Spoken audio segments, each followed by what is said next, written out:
You may think you know the answer to the question, what is a crime? But it is not always that simple. The Oxford English Dictionary defines a crime as an act punishable by law, as being forbidden by statute or injurious to the public welfare, an evil or injurious act, an offence, sin, especially of a grave character. Crimes are acts that are prohibited by the law of a certain country or area.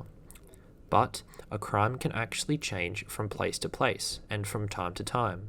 For example, suicide is considered a crime in some countries, but not others.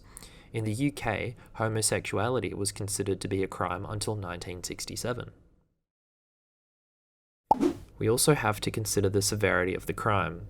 Robbing a bank of thousands of pounds is considered more serious than spending half an hour looking at the internet on work time, or using the work phone to make personal calls. But all could be defined as stealing, but we will view them differently depending on how serious they are.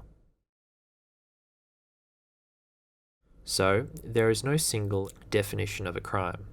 As we have said, it will vary depending on when and where you live.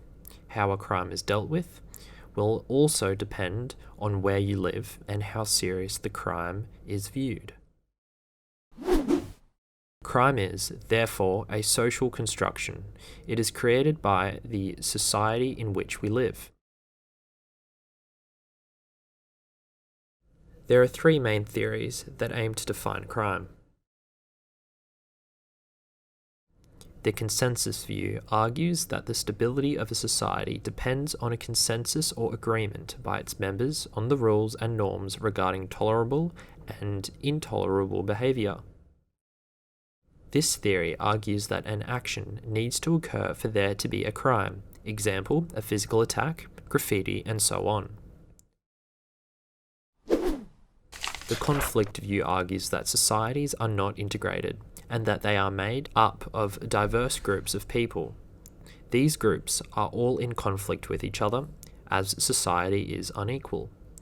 This conflict and inequality is thought to promote crime and affect the types of crimes that people commit.